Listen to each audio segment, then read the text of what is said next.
Welcome to Mastering CS Candid Leader Insights, the podcast where we dive into the world of customer success with industry leaders. I'm your host, Irina Cismas, and today I'm joined by Freddie Franklin, Head of Customer Success at zeroheight, a platform that helps design and engineering teams build and manage their design systems. Freddie, I'm really happy to have you here. Thanks for joining. Yes, thank you for having me, Irina. I'm glad to be here too. You are Head of Customer Success at zeroheight. Paint us a quick picture. What does the role look like day to day, and what kind of customers are you working with? Yeah, so I'll start with the customers. So like you said, we are a design system management platform. What that means in terms of customers is we typically work with large global kind of enterprise brands, the sorts of brands who want to move very quickly and build digital products very quickly, and the sorts of brands that have the organizational complexity, which means that they benefit from having a dedicated solution, which becomes their central source of truth for how all of their kind of digital products are built, basically.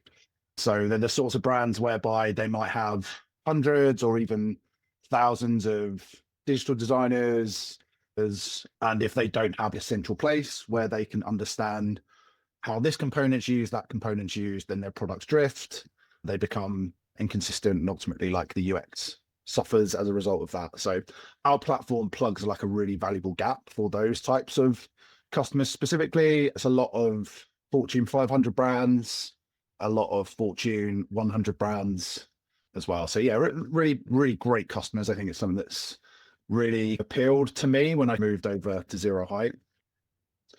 And what that means for CS, so we have a lot of scale. We work with a lot of customers. We have a team of 5 CSMs.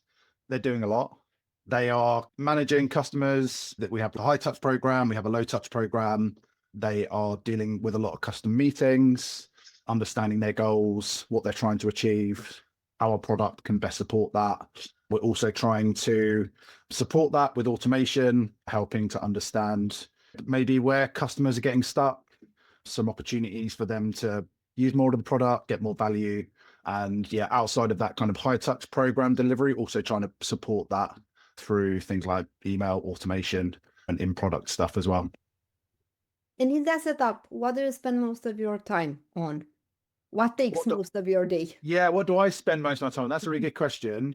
I think my role is two different main kind of parts, I would say. I work very closely with the rest of our kind of GTM function. So our CEO, head of sales, head of product, head of marketing. So we do a lot of the work in terms of the strategic planning, trying to understand where the risks are in the business, where the opportunities are, where we ultimately want to steer the ship, and then how that sort of trickles down to the individual teams. So we have quarterly planning, we have quarterly OKRs. So a big part of my role is, feeding into that, understanding how that then flows down to the CS function, what are our goals to help support the company strategy, and driving that, really monitoring where we are on certain initiatives, where we're doing well, where we're not doing so well, maybe where we need to optimize, reporting that back up to C-level, to the finance team, to just driving the strategic initiatives. And then I guess there's a more kind of operational side with running a team of 5 CSMs, a lot of coaching with them, a lot of one-to-ones, helping them drive the goals, understand where they can optimize their performance. And then I think the other part where we have that kind of scale, for me, I work very closely with an amazing kind of CS op lead, a girl called Caitlin. So working with her to understand where we can refine and optimize and improve processes as well. Like how can we help make the entire team even more effective using the tooling that we have and streamlining the processes. Speaking of this, because you mentioned the tooling and the CS ops part, which is, I would say, central, and it becomes more obvious in the conversations that I'm having with CS leaders. What's the tool stack, and how does the operational foundation look like in your case in order to be functional, in order to provide the team the time they need to focus on Yeah. qualitative part. Yeah. What's the setup that you guys that you've built? It's a really great question, and it's something that we have to be, with the scale that we have, Mhm. something that we have to be very mindful of. We want our CSMs to be spending as much time as possible with customers and doing that human work, basically, Mhm. working with them, understanding the goals, the objectives, helping them understand which parts of the platform are going to help them solve that problem, how that can be implemented, right? So anything that takes time away from that for us is something that we need to solve for. So the one thing I would say with zeroheight is that we understand the importance of investing in a good tool stack. So for us, that is HubSpot and CSO working together. Our sales team primarily use HubSpot. We have a really great kind of integration between the two of those. Both platforms speak, CSMs can do things, and that will reflect in HubSpot. We also use Sybil as our conversational analytics platform. So we were using Gong, we've just migrated over to Sybil. That handles all of our videos and call transcriptions. There's really great kind of AI capabilities embedded into Sybil as well. Helps the teams with follow-ups and that kind of thing. So those are, I guess our three main platforms. We plug Juro into that as well from like a contracting, in terms of like contracting platform. That the tight kind of integration between CSO, HubSpot and Juro means that our renewal process and our kind of contracting processes are generally more streamlined than they would otherwise be. There's still a lot that we want to do within that. It's probably one of the biggest areas of manual CS time that's not adding tons of value. So there's definitely more we want to do that, but it's definitely in a much better place than it would otherwise be. And then we also have a central kind of Teams account with Claude. Claude is our reasoning layer. So we connect all of those platforms into Claude via the various MCPs. And that is driving the AI intelligence side of how we're working, understanding insights at scale, taking action at scale. A lot of that work is being handled within Claude. And then, we have, I guess looking at two-way integrations, putting data into Claude and actually then sending data out to various platforms using Claude as well. I know that you've also built some dedicated AI agents. Can you reveal a bit of what was the use cases? So I think we were just trying to figure out. So there's two main areas that we've looked at. I guess the first is just like productivity. Like what are the things that the team are generally spending a lot of time on, because they're having to go to 1, 2, 3, 4 different platforms and build that kind of picture up. So a lot of things like daily briefings, meeting briefs, meeting follow-up skills, and so on. But just things that are really driving the productivity in the team and kind of shortcutting the time it takes to build a picture of a customer, because all of that information sits across 3 or 4 different sources, shortcutting the time it takes to send a follow-up email, and so on. So a lot of skills that are driving productivity in the team. I'd say another area where we found a lot of value is in terms of building best practice, but then that best practice becoming like a living and kind of dynamic part of how they work, right? So I think typically before Claude, the way that you would try and implement best practice is someone would write something in Notion or Google Doc or whatever. The CSMs would be tasked with learning that best practice, right? And then they'd have to do like the mental arithmetic to then apply that to the situation that's in front of them. And because we're humans, there's going to be variants of that. Some people are going to follow the best practice slightly better than others. Some of them are going to do things in a slightly different way. There's going to be a bit of a drift. And although you kind of have that best practice, there's kind of variants of that, like within the teams. What Claude has allowed us to do is using agents which help use that best practice and then guide the CSMs through certain scenarios, utilizing that best practice, right? So it's things like price negotiations, downgrade defense, procurement negotiations.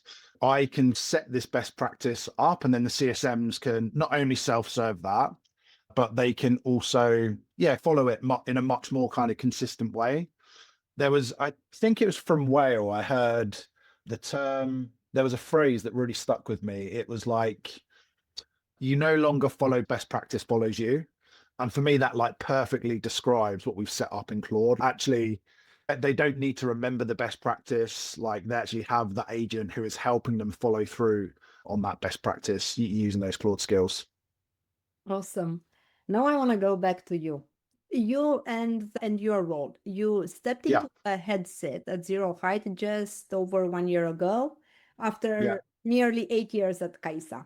Yes. What was your agenda for the first year, and what did you manage to deliver, and what's still on the list? It's a very good question. Lots is still on the list, but we've also done a lot. I have a very agile team who are very open to trying new things, testing, learning, failing, feeding back on when things work well, and equally when things don't work well. We have a very open team, so that's really helped. But yeah, we've done a lot. I think for me, in terms of where the team were 12 months ago, really great team, really knowledgeable in the product, had great relationships with customers, had really good kind of commercial ownership and good instincts already. I think where I wanted to add value initially coming in was just building a bit more kind of structure and best practice around that. I think one of the key things that I identified early was we had a little bit of a one size fits all approach. There was little in the way of like segmentation and maybe segment specific engagement models. And we had some of our kind of biggest customers in effect getting the same amount of attention as the very small customers and the customers that aren't really going to drive the NRR needle. So I think that was one of the main things that I wanted to do coming in from the start, was just building a bit of structure around that, understanding as a CS team, knowing that we can't give equal attention to everyone, like where are we best focused on? And that is typically for us, it is like our large customers, because that's where any kind of NRR pain would be in terms of churn. But then also where are those maybe smaller customers whereby we can invest some time and achieve some significant growth and improve NRR that way. So I think that's a lot of what we did at the start, was just building some structure around that, identifying those customers, building out those segment specific engagement programs, helping provide some standardization in terms of how we run our EDRs, introducing things like account planning, tightening up things like forecasting as well. So I think, it was just coming in and building like a lot of structure around the great work that the team are already doing, and just trying to help us utilize the time that we do have in the best way possible. Remaining on the team part, I know that you've put a commercial edge on CS. What changed for the team the day it became accountable for revenue, not just the support side? I think I was very lucky. And I think it was maybe one of the things that kind of drew me to Zero Height anyways, that actually the team were already commercial owners before I started here. So there wasn't a huge transition from my side in terms of not owning revenue to then owning revenue. And I think like for me, that's always been very important. I'm from like an account management background. I think at Kaisa, this CS team there were very much commercial owners. And I think that's what sort of appealed to me coming to Zero Height, is that kind of that structure is already there in some way, shape or form. And like I said, I think my main role has just been around building, a bit more building best practice and a bit more structure and a bit more kind of sales discipline around that. So I think the three things really that I think really spring to mind in terms of what were implemented that have helped the CSMs. Firstly is just building out like a bit more of a sales methodology mindset. So I've always used the SPICE methodology. So that was something that we got the team trained up on. We've operationalized that in our tools. We provide visibility around that as well. We coach around that. So I think that was something that is from my kind of more commercial background, bringing that into the team. We've also tightened up like our forecasting routines. We've built that into weekly routines. We have weekly meetings around forecasting and upsell pipeline. So I don't know if there wasn't like a oh, you're not owning revenue and now you are. It's more just an evolution of what kind of the team are already doing. So I think there was a willingness from them to have more commercial ownership. And I think for them, they really appreciated having more kind of structure and standardization and coaching around it. And they've all responded really well. I think they were already commercially minded to start with. And you can see that's even improved even further just by putting that kind of structure in place. Staying on that, let's envision a scenario when procurement comes in at the renewal, trying to cut your price. What's Yes. the actual move? What does the conversation usually start, and what's worked for you? Yeah, I mean, I feel it's happening more and more. I don't know. I feel like in the age of AI, there is even more kind of budget scrutiny. I think SaaS is being compared now to a $200 a month Claude subscription, right? So I think for me, it's like procurement from our side, and it's probably the case in a lot of SaaS companies, like they are never the day-to-day owners. They are just looking at a budget line. They are incentivized to bring that budget line down. So I think for us, some of the things that we try to do is let's try and bring the champion into it. Mm-hmm. Let's try and use the champion to explain. Ultimately, it's okay, we need to show that we are delivering value for this spend, right? And that value exchange is there. And for us, using our champion to do that is something that we try to do effectively. We try and put as best we can, like a dollar value against the work that we do, which is in the kind of the design and UX space, you're not necessarily attached to the transaction. You support the transaction. So that is challenging, but it can be done. Like we have our ROI calculators, we look at things like time saved. So I think for us, like the main thing is just building that value story with procurement to justify and defend against the cost, using the champion to help us communicate how it's helping the team. So to move from that just like a pure budget line to actually something that the team is using to drive business value and ROI essentially. So I think that's like the main play. Like I think for us as well, if it does come down to negotiation, which it very often does, anchor high, I think is one thing that we also try to do.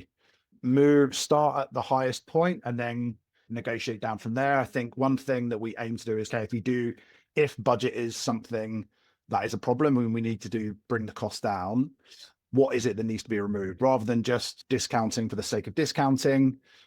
Where is there features and usage that aren't being utilized to bring the cost down that way? I think that sends a much better message than just flat out, bringing the cost down, same product, but we're just going to do the cost for the next 12 months.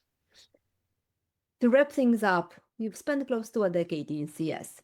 Is there a habit or a way of thinking or something you learned the hard way early on that still shows up in how you run CS today?